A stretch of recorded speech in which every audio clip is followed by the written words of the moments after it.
இந்த விஜய் களத்துக்கு வர்றது ஒண்ணும் புதுசு இல்ல கண்ணா. நான் என்ன இன்னைக்கு நேத்தாங்க அவங்களுக்காக குரல் கொடுக்கிறேன். இதே நாகப்பட்டினத்துல 14 வருஷத்துக்கு முன்னாடி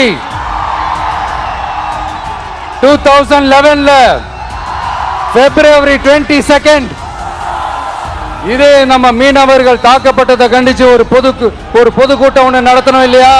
என்ன ஒண்ணு முன்னாடிலாம் விஜய் மக்கள் இயக்கம் என்ற அந்த இயக்கமா நிற்போம்.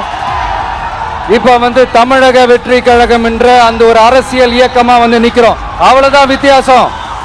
அன்னைக்கும் சரி, இன்னைக்கும் சரி, இனிமேலும் சரி, மக்களுக்காக மக்களோட நிக்கிறது தான். இது புரிய வேண்டியவங்களுக்கு புரிஞ்சா சரி. மீனவர்களுக்காக குரல் கொடுக்கிற இதே சமயத்துல நம்ம தொப்புள் கொடி உறவுகளான ஈழத் தமிழர்கள், அவங்க இலங்கையில் இருந்தாலும் உலகத்துல எந்த மூலையில இருந்தாலும் தாய்ப்பாசம் காட்டின தலைவனை இழந்து தவிக்கிற அவங்களுக்காகவும் குரல் கொடுக்கிறது, அவங்களுக்காகவும் நிக்கிறது நம்மளோட கடமை இல்லையா? மீனவர்களோட உயிர் எந்த அளவுக்கு முக்கியமோ அந்த அளவுக்கு ஈழத் தமிழர்களோட அவங்களுடைய கனவுகளும் அவங்களுடைய வாழ்க்கையும் நமக்கு ரொம்ப ரொம்ப முக்கியம்.